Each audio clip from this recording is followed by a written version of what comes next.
সহায়তা পায় না। দেখা যাচ্ছে তারা তাদের পরবর্তী প্রজন্ম তাদের সংস্কৃতি মন্ত্রণালয়ের সম্মিলিত সচিবদেরই একটা নাম দেয়া আমরা এটা ভেবেছি। আমাদের বাজার সিলেট রাঙ্গামাটি সেখানে আমরা আউটলেট করবো আমাদের এই ফাউন্ডেশন ব্যবস্থায়, সেখানে আমাদের পণ্যগুলি থাকবে। বাংলাদেশ লোক কারুশিল্প ফাউন্ডেশনের সাংস্কৃতিক বিষয় ডিজিটাল পদ্ধতিতে এর তথ্য উপাত্ত ইমেজ নলেজ।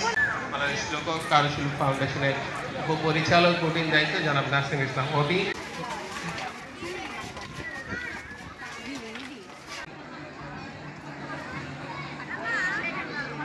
এই সুবর্ণ জয়ন্তী এই বিশেষ আয়োজন যারা সামিল হয়েছে তাদেরকে ধন্যবাদ জানাই।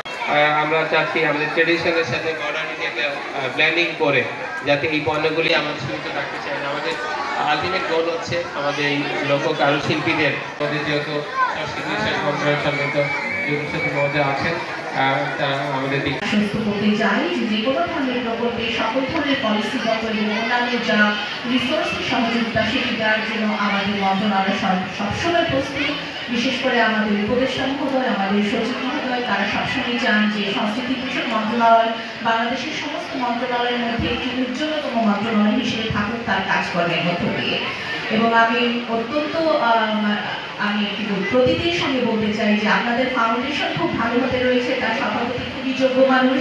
আপনাদের উপজেলা কিন্তু অত্যন্ত যোগ্য একজন উপজেলা নির্বাহী অফিসারের হাতে রয়েছে, তার সঙ্গে আমি কাজ করেছি, আমার অত্যন্ত প্রিয় সহকর্মী।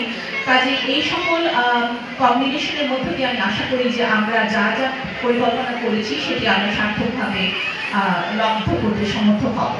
বলেছে 1975 সালে এটি প্রতিষ্ঠিত হয়েছে এবং এই বছরের 12ই মার্চ তাদের 50 বছর পূর্তি হয়েছে এবং তার জন্যই আমরা আসলে আজকে একটি পক্ষকালব্যাপী উৎসবের আয়োজন যে হচ্ছে সেটি সূচনা করতে যাচ্ছি। এবং প্রবহমান পরম্পরাগত ঐতিহ্য লোক সংস্কৃতির উপাদানের সঙ্গে আমাদের সকলকে পরিচিতি করিয়ে দেওয়ার ঐকান্তিক প্রচেষ্টা এবং ঐতিহ্যবাহী লোকসঙ্গীত বাঙালি সংস্কৃতি লালন কারুশিল্পীদের সৃষ্টিশীল কর্মের উপস্থাপনের জন্য 91 সন থেকে ফাউন্ডেশন লোকজ এবং কারুমেলা উৎসবের আয়োজন করেছে এবং 95 সন থেকে এই ফাউন্ডেশন ধারাবাহিকভাবে জাতীয় পর্যায়ে লোক কারুমেলা ও লোকজ উৎসবের বর্ণাঢ্য আয়োজন করে আসছে।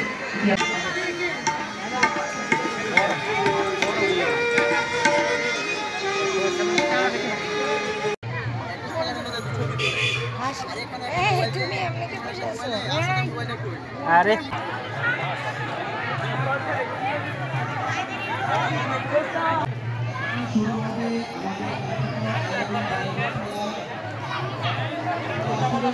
আমাদের